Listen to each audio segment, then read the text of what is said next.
আসসালামু আলাইকুম। আজ 17 সেপ্টেম্বর 2024 মঙ্গলবার। শুরু করছি চেঞ্জ টিভি প্রতিদিনের গল্প অনুষ্ঠান। দর্শক, আপনাদের সঙ্গে রয়েছি আমি আবিদ আজম। শুরুতেই সংবাদ শিরোনাম। এরদোয়ানকে উৎখাত করতে এবং ভারত থেকে কোটি কোটি টাকা এনে যা করেন শাহরিয়ার কবির। বাংলাদেশ নিয়ে যা বললেন ভারতের পররাষ্ট্রমন্ত্রী। বাংলাদেশকে সুখবর দিল বিশ্বব্যাংক। এবার বিস্তারিত। তুরস্কের প্রেসিডেন্ট রিসেপ তাইপ এরদোয়ানকে উৎখাত করতে প্রায় 20 বার তুরস্ক সফর করেন 71-এর ঘাতক দালাল নির্মূল কমিটির উপদেষ্টা মণ্ডলীর সভাপতি শাহরিয়ার কবির। তিনি দেশটির প্রধান বিরোধী দল সিএইচপির বিভিন্ন পর্যায়ের নেতাদের সঙ্গে পরিচিত। ফলে বাংলাদেশের গণ আদালতের আদলে তুরস্কে আদালত প্রতিষ্ঠা করে এরদোয়ানকে মৃত্যুদণ্ড দেয়ারও প্রস্তাব করেছিলেন তিনি। 2023 সালের 27 মে চেঞ্জ টিভিকে দেয়া এক সাক্ষাৎকারে এমন তথ্য দিয়েছিলেন শাহরিয়ার কবির। আপনি তো বেশ অনেকবারই তুরস্কে গিয়েছেন এবং তুরস্কে গিয়েছেন বিভিন্ন মানবাধিকার সংগঠনের আমন্ত্রণে, সাংস্কৃতিক সংগঠনের আমন্ত্রণে, এমনকি সিএইচপি যে আছে তাদের আমন্ত্রণে আপনি গিয়েছেন। একটা বিষয় শুনেছিলাম মাঝখানে যে বাংলাদেশের গণ আদালতের মতো এরদোয়ানের বিরুদ্ধেও এই গণ আদালতের আদলে বাংলাদেশের জাহানারা ইমাম যেটা করেছিলেন, এইরকম একটা কনসেপ্ট নিয়ে তুরস্কেও ওখানে কথা আছে, আলোচনা আছে। ওখানে বামদের সঙ্গে তো কথাবার্তা হয়, তারা এগুলো জানে, যারা মোটামুটি বামপন্থীদের সঙ্গে আমাদের 2013 সালে থেকে আপনিও তো দুই একটা সেমিনার সিম্পোজিয়ামে গিয়েছেন। আচ্ছা, মতন সক্ষমতা তাদের আছে। ও আচ্ছা আচ্ছা আচ্ছা এটা আচ্ছা, কারণ এখন তুরস্কের মানুষ স্টেবিলিটির জন্য মরিয়া হয়ে উঠেছে। আচ্ছা, বেকারত্ব এবং অর্থনৈতিক স্থিতিশীলতা। এখন এরদোয়ান চলে গেলে এটা ম্যানেজ করা তুরস্কের ইকোনমি এখনকার যে ক্রাইসিস, এটা ডিফিকাল্ট হবে, কারণ এরদোয়ান সেই সুযোগটা দেবে না। একেপি বা তাদের যারা অ্যালায়েন্স যারা আছে তারা সেই সুযোগটা দেবে না। পাশাপাশি শাহরিয়ার কবির তার সংগঠন 71-এর ঘাতক দালাল নির্মূল কমিটির বিভিন্ন প্রোগ্রামের কথা বলে ভারত থেকেও কোটি কোটি টাকা আনতেন অনুদান হিসেবে। বিশেষ করে বাংলাদেশ ভারত মৈত্রী সমিতি, ইন্দিরা গান্ধী কালচারাল সেন্টারের মাধ্যমেও তার হাতে আসত মোটা অঙ্কের টাকা। এসব টাকা তিনি সংগঠনের কাজে না লাগিয়ে নিজের তহবিলে নিয়ে নিতেন, এরকম অভিযোগ করেছেন নাম প্রকাশে অনিচ্ছুক ঘাতক দালাল নির্মূল কমিটির প্রশাসনিক কয়েকজন কর্মকর্তা। এদিকে কাজের মেয়ে লিজাকে হত্যা মামলার রিমান্ড শুনানিতে 71-এর ঘাতক দালাল নির্মূল কমিটির উপদেষ্টা মণ্ডলীর সভাপতি শাহরিয়ার কবির বলেছেন, আমি অসুস্থ, আমি হাঁটতে পারি না, আমার লেখা 61টি বই রয়েছে, কোনো বইয়ে কখনো ইসলামের বিরুদ্ধে কিছু লিখিনি, রিমান্ড দেবেন কি দেবেন না সেটা আপনার ইচ্ছা। মঙ্গলবার আদালতের শুনানি চলাকালে বিচারকের উদ্দেশ্যে একথা বলেন তিনি। এর আগে রমনা মডেল থানার মামলায় 71 টেলিভিশনের সিইও মোজাম্মেল হক বাবু ও শাহরিয়ার কবিরের 7 দিনের রিমান্ড মঞ্জুর করেন ঢাকার অতিরিক্ত chief metropolitan magistrate Mohammad Sanaullah. এদিন তাদের আদালতে হাজির করা হয়। এরপর মামলার তদন্তকারী কর্মকর্তা পুলিশ পরিদর্শক মোহাম্মদ পায়েল হোসেন তাদের 10 দিনের রিমান্ড নিতে আবেদন করেন। এ সময় আসামি পক্ষের রিমান্ড বাতিল ও জামিন চেয়ে শুনানি করেন। অন্যদিকে রাষ্ট্রপক্ষ জামিনের বিরোধিতা করেন। উভয় পক্ষের শুনানি শেষে আদালত জামিন নামঞ্জুর করে রিমান্ডের আদেশ দেন। গত 5 সেপ্টেম্বর নিহতের বাবা মোহাম্মদ জয়নাল শিকদার শেখ হাসিনা সহ 174 জনের নাম উল্লেখ করে মামলা করেন। এ মামলার অভিযোগে বলা হয়, গত 18 জুলাই রমনা থানাধীন এলাকায় আসামিদের প্রত্যক্ষ ও পরোক্ষ অংশগ্রহণে গুলি ও রাবার বুলেট নিক্ষেপ করে। এতে ছাত্র জনতা ও সাধারণ মানুষ আহত হয়। তখন বাড়ির নিচে থাকা অবস্থায় গুলিবিদ্ধ হন লিজা আক্তার। পরে গত 22 জুলাই বিকেলে তাকে মৃত ঘোষণা করা হয়। আওয়ামী লীগের সময়ে করা সব ধরনের চুক্তির মূল কাগজ খতিয়ে দেখা হবে বলে জানিয়েছেন অর্থনীতি নিয়ে শ্বেতপত্র প্রণয়ন কমিটির প্রধান ডক্টর দেবপ্রিয় ভট্টাচার্য। মূল্যস্ফীতি ও জাতীয় আয়ের তথ্য বিশেষভাবে খতিয়ে দেখা হবে বলেও জানান তিনি। মঙ্গলবার রাজধানীর শেরেবাংলা নগরে পরিকল্পনা কমিশনের নাজিয়া সালমা সম্মেলন কক্ষে বিভিন্ন সংস্থার সাথে বৈঠক শেষে তিনি এসব কথা বলেন। বৈঠকে সরকারের তথ্য তৈরি, পরিবেশন এবং প্রাক্কলন যারা করেন এমন 24টি সংস্থার প্রতিনিধিরা অংশ নেন।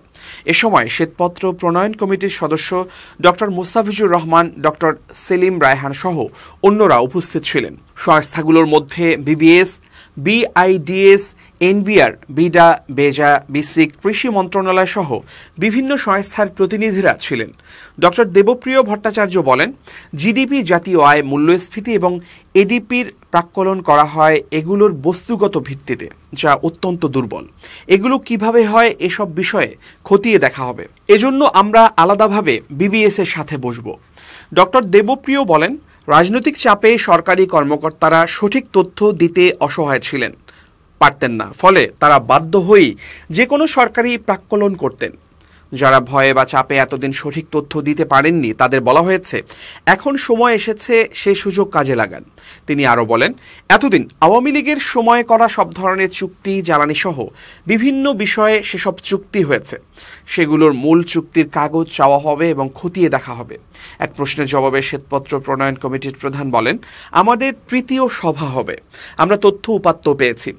এখন লেখার কাজ কিভাবে শুরু হবে সেটি নিয়ে আলোচনা হবে। আমরা যে উন্মুক্ত তথ্য উপাত্ত চেয়েছিলাম এতে ব্যাপক সাড়া পড়েছে। আমরা দ্রুত ঢাকার বাইরে টাউন হল বৈঠক করব। আমরা কি পেয়েছি সেই ভেতরের তথ্য এখন বলার সময় নয়, সময় এলে বলা হবে। ভারত বাংলাদেশের সঙ্গে স্থিতিশীল সম্পর্ক চায় বলে মন্তব্য করেছেন ভারতীয় পররাষ্ট্রমন্ত্রী এস জয়শঙ্কর। তিনি বলেছেন, বাংলাদেশ আমাদের প্রতিবেশী দেশ এবং আমরা তাদের সঙ্গে স্থিতিশীল সম্পর্ক রাখতে চাই। একই সঙ্গে বাংলাদেশে যা ঘটেছে তা দেশটির অভ্যন্তরীণ বিষয় বলেও মন্তব্য করেছেন তিনি। এছাড়া প্রতিবেশী দেশগুলো একে অপরের ওপর নির্ভরশীল হয়ে থাকে বলেও মন্তব্য করেছেন তিনি।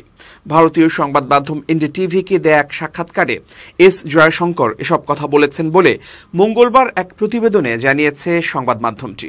প্রতিবেদনে বলা হয়েছে, বাংলাদেশে হওয়া রাজনৈতিক পরিবর্তন সেই দেশের অভ্যন্তরীণ বিষয়, কিন্তু বাংলাদেশের সঙ্গে যে স্থিতিশীল সম্পর্ক ছিল তা অব্যাহত রাখতে ভারত আগ্রহী বলে পররাষ্ট্রমন্ত্রী এস জয়শঙ্কর মঙ্গলবার বিকেলে এনডিটিভিকে জানিয়েছেন।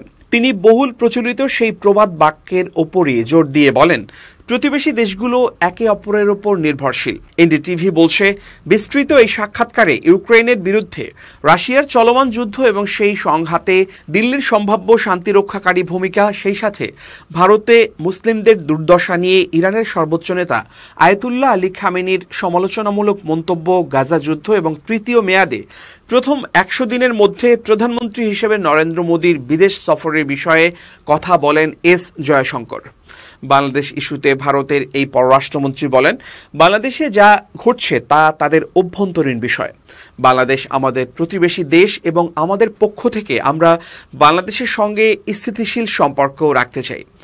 আমাদের ভালো বাণিজ্যিক সম্পর্ক আছে, আমাদের জনগণের মধ্যেও সম্পর্ক ভালো। আমি সম্পর্কটা এভাবেই রাখতে চাই। ছাত্র জনতার ব্যাপক বিক্ষোভের মুখে প্রধানমন্ত্রীর পদ থেকে ক্ষমতাচ্যুত হয়ে গত আগস্ট মাসের শুরুতে শেখ হাসিনা পালিয়ে ভারত চলে যান। তার দেশ ছেড়ে চলে যাওয়ার পর অন্তর্বর্তীকালীন সরকার দায়িত্ব নিয়েছে। অন্যদিকে ভারতে পালিয়ে যাওয়ার পর একই দিন বিকেলে শেখ হাসিনাকে বহনকারী সামরিক বিমান দিল্লির কাছে উত্তরপ্রদেশের গাজিয়াবাদের হিন্ডন বিমান ঘাঁটিতে অবতরণ করে। সেখানে ছিলেন ভারতের জাতীয় নিরাপত্তা উপদেষ্টা অজিত ডোভাল। তিনি সে সময় হাসিনার কথাও বলেন। রাজনৈতিক আশ্রয় নিয়ে হাসিনা ভারত থেকে যুক্তরাজ্যের রাজধানী লন্ডনে যাবেন বলে আশা করা হয়েছিল, কিন্তু ব্রিটিশ হোম অফিস সূত্র এনডিটিভিকে বলেছে, তাদের যে অভিবাসন আইন রয়েছে সেখানে কোনো ব্যক্তির যুক্তরাজ্যে ভ্রমণ করে এসে রাজনৈতিক বা সাধারণ আশ্রয় নেয়ার বিধান নেই। এর বদলে শেখ হাসিনাকে ভারতেই আশ্রয় নেয়ার পরামর্শ দেওয়া হয়। আর এরপর থেকে হাসিনা আপাতত 40 দিনেরও বেশি সময় ধরে ভারতে রয়েছেন এবং সেখানে তিনি ভারতীয় গোয়েন্দা সংস্থার হেফাজতে রয়েছেন বলে মনে করা হচ্ছে। গত মাসে এস জয়শঙ্কর ভারতীয় পার্লামেন্টকে বলেছিলেন, শেখ হাসিনা খুব স্বল্প নোটিসে দিল্লির উদ্দেশ্যে ঢাকা ছেড়ে পালানোর অনুমতি চেয়েছিলেন। পার্লামেন্টে সর্বদলীয় ব্রিফিংয়ে তিনি বলেছিলেন, নিজের পরবর্তী পদক্ষেপগুলো সম্পর্কে সিদ্ধান্ত নেয়ার জন্য শেখ হাসিনাকে সময় দিতে চায় ভারত সরকার, যার মধ্যে রাজনীতি থেকে অবসর নেয়ার বিষয়টিও অন্তর্ভুক্ত থাকতে পারে। গত সপ্তাহে বাংলাদেশের অন্তর্বর্তী সরকারের প্রধান উপদেষ্টা নোবেল বিজয়ী ডক্টর মোহাম্মদ ইউনুস বলেছিলেন, তার দেশও ভারতের সাথে আগের মতোই ভালো সম্পর্ক বজায় রাখতে চায়, কিন্তু সেই সম্পর্ক হতে হবে ন্যায্যতা এবং সমতার ভিত্তিতে। এছাড়া সরকার প্রধানের দায়িত্ব নেয়ার পর প্রধানমন্ত্রী মোদীর কাছ থেকে অভিনন্দন ফোন কল পেয়েছিলেন বলেও জানান তিনি। অন্তর্বর্তী সরকারের নেয়া সংস্কার এজেন্ডা বাস্তবায়নে সহায়তা করতে চলতি অর্থবছরে বাংলাদেশকে নতুন করে আরও $2 বিলিয়ন সহযোগিতার প্রতিশ্রুতি দিয়েছে বিশ্বব্যাংক। মঙ্গলবার রাষ্ট্রীয় অতিথি ভবন যমুনায় প্রধান উপদেষ্টা ডক্টর মোহাম্মদ ইউনূসের সঙ্গে এক বৈঠকে বিশ্বব্যাংকের কান্ট্রি ডিরেক্টর আব্দুল্লাহ শেখ এ প্রতিশ্রুতি দেন। শেখ জানান, বিশ্বব্যাংক এই অর্থবছরে গুরুত্বপূর্ণ সংস্কার, বন্যা প্রতিক্রিয়া, স্বাস্থ্যসহ আরও কয়েকটি খাতে সহায়তার জন্য নতুন করে $2 বিলিয়ন সহায়তা দেবে। দেশের গুরুত্বপূর্ণ আর্থিক খাতে বিশ্বব্যাংকের সহায়তার কথা তুলে ধরে শেখ বলেন, আমরা যত দ্রুত সম্ভব এবং যতটা সম্ভব আপনাকে সমর্থন করতে চাই। প্রধান উপদেষ্টা বিশ্বব্যাংকের কান্ট্রি ডিরেক্টরকে বলেন, বাংলাদেশের সংস্কারে অর্থায়নের জন্য বিশ্বব্যাংককে নমনীয় থাকতে হবে। সেই সঙ্গে 15 বছরের চরম দুঃশাসন থেকে মুক্ত হওয়ার পর বাংলাদেশের নতুন পথচলায় বিশ্বব্যাংককে সহায়তা করতে হবে। তিনি বলেন, এসব ছাই থেকে বের হয়ে আমাদের নতুন কাঠামো নির্মাণ করতে হবে। আমাদেরকে শিক্ষার্থীদের স্বপ্নগুলোর দিকে মনোযোগী হতে হবে। প্রধান উপদেষ্টা আরও বলেন, আমি বলবো, আমাদের সহযোগিতা করুন, আমাদের দলের অংশ হন। রোববার বাংলাদেশ ব্যাংকের নির্বাহী পরিচালক ও মুখপাত্র হুসনে আরা শিখা গণমাধ্যমকে বলেছিলেন, বাংলাদেশের আর্থিক খাত সংস্কারে প্রায় $100 কোটি ঋণ সহায়তা দেবে বিশ্বব্যাংক। তিনি বলেছিলেন, বাংলাদেশকে 100 কোটি বা $1 বিলিয়ন ঋণ সহায়তা দেবে বিশ্বব্যাংক। এর মধ্যে পলিসি বেসড লোন হিসেবে $750 মিলিয়ন এবং ইনভেস্টমেন্ট লোন ও গ্যারান্টি ফ্যাসিলিটি হিসেবে $250 মিলিয়ন ঋণ সহায়তা দেয়া হবে।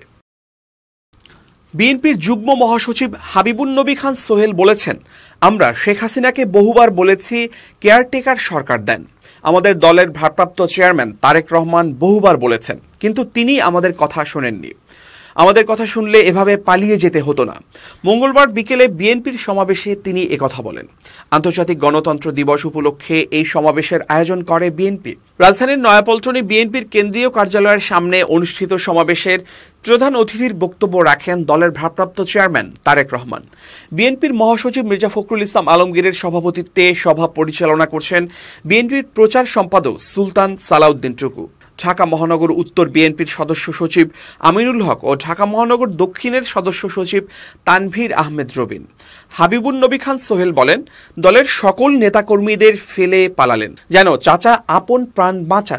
আওয়ামী লীগের নেতাকর্মীদের বলি, যে দলের নেতা সবাইকে ছেড়ে পালিয়েছে তার দল করিয়েন না। তিনি অসংখ্য শিশুসহ মানুষ খুন করেছেন, শাপলা চত্বরে গণহত্যা চালিয়েছেন, পিলখানায় 57 জন চৌকস সামরিক বাহিনীর অফিসারকে হত্যা করা হয়েছে। শোবিজের পাশাপাশি একটা সময়ে রাজনীতিতেও বেশ সক্রিয় ছিলেন অভিনেত্রী জ্যোতিকা জ্যোতি। পরিচিত ছিলেন সাবেক প্রধানমন্ত্রী শেখ হাসিনার ঘনিষ্ঠজন হিসেবেও। বৈষম্য বিরোধী ছাত্র আন্দোলনকে কেন্দ্র করে জ্যোতিকে এখন আওয়ামীপন্থী শিল্পী হিসেবেই চেনে সবাই। সম্প্রতি আলোচনায় আসা আলো আসবেই গ্রুপ কাণ্ডেও তার উপস্থিতি ছিল চোখে পড়ার মতো। শিক্ষার্থীদের পক্ষ নিয়ে যেসব তারকা রাজপথে ছিলেন তাদের নিয়ে আপত্তিকর মন্তব্য করতে দেখা যায় এই অভিনেত্রীকে। সব মিলিয়ে এই অভিনেত্রীর প্রতি প্রচণ্ড তিক্ততা সৃষ্টি হয়েছে সর্বমহলে, যার জন্য দায়ী জ্যোতির এসব সমালোচিত কর্মকাণ্ডগুলো। গত 5 আগস্ট শেখ হাসিনার পতনের পর প্রথমবারের মতো শিল্পকলা একাডেমিতে পা ফেলেন জ্যোতিকা জ্যোতি। মঙ্গলবার দুপুরে তিনি অফিসে প্রবেশ করা মাত্রই উত্তেজনা সৃষ্টি হয় তার সহকর্মীদের মাঝে। এক পর্যায়ে বাধ্য হয়ে শিল্পকলা একাডেমি ছাড়তে হয় তাকে। গত সরকারের সময় পরিচালক হিসেবে শিল্পকলা একাডেমিতে চুক্তিভিত্তিক নিয়োগ পেয়েছিলেন জ্যোতিকা জ্যোতি। সেজন্যই অফিসে উপস্থিত হয়েছিলেন অভিনেত্রী। বাংলাদেশ শিল্পকলা একাডেমির সিনিয়র ইনস্ট্রাক্টর আইরিন পারভিন লোপা গণমাধ্যমকে জানান, জ্যোতিকা জ্যোতি অফিসে আসায় হতবাক তারা। তার কথায়, যিনি স্বৈরাচার সরকারের হয়ে কথা বলেছেন তিনি কিভাবে অফিসে আসেন? যারা সরাসরি বৈষম্য বিরোধী আন্দোলনে শিক্ষার্থীদের উপর হামলা করতে উৎসাহিত করেছেন, যারা রক্ত ঝরার জন্য দায়ী, তাদের আমরা সহকর্মী হিসেবে চাই না। এই কর্মকর্তা জানান, জ্যোতি মঙ্গলবার দুপুর 12টার দিকে অফিসে প্রবেশ করেন। এক পর্যায়ে জ্যোতিকে দেখে শিল্পকলার বিভিন্ন বিভাগের কর্মকর্তারা জড়ো হতে থাকেন। এরপর জ্যোতিকে দেখে দরজা বন্ধ করে দেন। আইরিনের কথায়, আমরা তাকে বলেছি অফিস থেকে চলে যেতে, কারণ তিনি আলো আসবেই নামের একটি গ্রুপে যুক্ত হয়ে আন্দোলন করা শিক্ষার্থীদের বিপক্ষে কথা বলেছেন। এমন লোক আমরা দেখতে চাই না। আইরিন পারভিন এও জানান, নিজেকে এখনও সরকারের নিয়োগ পাওয়া কর্মকর্তা হিসেবেই ভাবেন জ্যোতি। তিনি মনে করেন তার অধিকার রয়েছে অফিসে আসার। এদিকে সামাজিক মাধ্যমে ছড়িয়ে পড়া একটি ভিডিওতে দেখা যায় শিল্পকলা একাডেমি প্রাঙ্গণের এক কর্মকর্তার কক্ষে গা ঢাকা দিয়ে আছেন জ্যোতিকা জ্যোতি। তার কয়েক সহকর্মী বাইরের অবস্থা পর্যবেক্ষণ করছিলেন। অবস্থা স্থিতিশীল মনে হলে সেই সহকর্মীরা জ্যোতিকে বাইরে বের করে নিয়ে যান। এবার খুব জরুরি 1 মিনিট জানাচ্ছেন ইউনেস্কো ক্লাব পুরস্কার বিজয়ী সাংবাদিক আমিরুল মোমেনিন মানিক। খুব জরুরি 1 মিনিটে প্রত্যেককে আমন্ত্রণ। প্রিয় বন্ধুরা, জীবনকে সফলতায় নোঙর করাতে হলে আজকে একটা ব্যতিক্রমী পন্থার কথা আপনাদের বলবো। এই পদ্ধতির নাম কাইজেন। কাই অর্থ পরিবর্তন, জেন অর্থ প্রজ্ঞা, অর্থাৎ প্রজ্ঞা দিয়ে জীবনকে পরিবর্তনের পথে নিয়ে যাওয়া। কাইজেন পদ্ধতিতে ছোট ছোট সফলতা অর্জন করে বৃহৎ সফলতার দিকে যাওয়া যায়। ধরুন আজকে আপনি চিন্তা করলেন যে একজন ভালো মানুষের সঙ্গে কথা বলবেন, প্রতিদিন একজন করে ভালো মানুষের সঙ্গে কথা বলবেন, তাহলে 365 দিনে 365 জন ভালো মানুষের সঙ্গে আপনার পরিচয় ঘটবে। তার মানে বছর শেষে বৃহৎ একটা পরিসর, বৃহৎ সফলতা, বৃহৎ গণযোগাযোগ। এটাই হচ্ছে কাইজেন পদ্ধতি। আপনি যে কাজই করুন না কেন শুরুতেই যদি বৃহৎ চিন্তা করেন তাহলে হবে না। সুতরাং আসুন কাইজেন পদ্ধতিতে ছোট ছোট সফলতার মালা গেঁথে আমরা বৃহৎ সফলতার দিকে যাই। সবাই ভালো থাকবেন, শুভেচ্ছা নিরন্তর। এবার দেশের বাইরের প্রসঙ্গ। গাজায় দীর্ঘ যুদ্ধের জন্য প্রস্তুত ফিলিস্তিনি প্রতিরোধ আন্দোলন হামাস প্রধান ইয়াহিয়া সিনওয়ার সোমবার একথা বলেছেন। যদিও ইসরায়েলের প্রতিরক্ষা মন্ত্রী ইয়োব গ্যালান্ট গত সপ্তাহে বলেছিলেন গাজায় সামরিক সংগঠন হিসেবে হামাসের আর অস্তিত্ব নেই। এদিকে সিনওয়ার বলেছেন ফিলিস্তিনি স্বাধীনতাকামী গ্রুপ হামাসের ইসরায়েলের বিরুদ্ধে লড়াই চালিয়ে যাওয়ার ক্ষমতা রয়েছে। তারা ইরান সমর্থিত আঞ্চলিক মিত্রদের সমর্থনে গাজায় প্রায় 1 বছর ধরে যুদ্ধ করে আসছে। গাজা থেকে বার্তা সংস্থা এএফপি এ খবর জানিয়েছে। সিনওয়ার হামাস গ্রুপের ইয়েমেনি মিত্রদের কাছে লেখা এক চিঠিতে বলেছেন, আমরা নিজেদেরকে দীর্ঘস্থায়ী এক যুদ্ধের লড়াইয়ের জন্য প্রস্তুত করেছি। তিনি গত মাসে নিহত হামাস নেতা ইসমাইল হানিয়ার স্থলাভিষিক্ত হন। অবরুদ্ধ গাজা উপত্যকায় ভয়াবহ যুদ্ধ চলছে। সেখানকার চিকিৎসক ও উদ্ধারকর্মীরা সোমবার জানিয়েছেন গাজায় ইসরায়েলি হামলায় কমপক্ষে 2 ডজন লোক নিহত হয়েছে। তবে এ ব্যাপারে ইসরায়েলি সামরিক বাহিনীর কোনো মন্তব্য পাওয়া যায়নি। লেবাননে হিজবুল্লাহর সাথে লড়াই বন্ধের সম্ভাবনা ম্লান হয়ে আসছে ইসরায়েলের প্রতিরক্ষামন্ত্রী ইয়োব গ্যালান্টের এমন সতর্কবাণী উচ্চারণের পর সর্বশেষ এসব হামলা চালানো হয়। এতে আবারও বৃহত্তর আঞ্চলিক সংঘর্ষের আশঙ্কা দেখা দেয়। গাজা যুদ্ধের 11 মাসেরও বেশি সময় পর ইয়েমেনের হুতিদের কাছে লেখা এক চিঠিতে সিনওয়ার হুমকি দিয়ে বলেছেন গাজা এবং এই অঞ্চলের অন্যত্র ইরানের সাথে সম্পৃক্ত গ্রুপগুলো শত্রুপক্ষের রাজনৈতিক ইচ্ছা ভেঙে দেবে। এদিকে মার্কিন পররাষ্ট্র বিভাগের মুখপাত্র ম্যাথিউ মিলার বলেছেন গাজা যুদ্ধবিরতির চুক্তির ব্যাপারে কয়েক মাসে মধ্যস্থতার প্রচেষ্টার পর যুক্তরাষ্ট্র ইসরায়েল এবং হামাসের মধ্যে মত পার্থক্য দূর করার জন্য একটি নতুন প্রস্তাব নিয়ে দ্রুত গতিতে কাজ করছে। মিলার বলেন মার্কিন পররাষ্ট্রমন্ত্রী অ্যান্টনি ব্লিংকেন এই সপ্তাহে সেখানে সফরে গিয়ে মিশরীয় কর্মকর্তাদের সঙ্গে যুদ্ধবিরতি নিয়ে আলোচনা করবেন। মিলার এক বিবৃতিতে বলেছেন ব্লিংকেন গাজায় একটি যুদ্ধবিরতিতে পৌঁছানোর চলমান প্রচেষ্টা নিয়ে আলোচনা করবেন যা সকল পণবন্দির মুক্তি নিশ্চিত, ফিলিস্তিনি জনগণের দুর্ভোগ লাঘব এবং বৃহত্তর আঞ্চলিক নিরাপত্তা প্রতিষ্ঠায় সহায়ক হবে। প্রিয় দর্শক, শেষ করছি প্রতিদিনের গল্পের আজকের গল্প। changetv.press বাংলাদেশের ইউটিউব জার্নালিজমের অগ্রদূত। ভিজিট করুন এর ওয়েবসাইট www.changetv.press, youtube.com/changetvpress এবং সাবস্ক্রাইব করুন চ্যানেলটি। নিয়মিত লাইক, কমেন্ট ও শেয়ার করে আপডেট রাখুন নিজেকে। ভালো থাকুন, নিরাপদে থাকুন, শুভেচ্ছা নিরন্তর।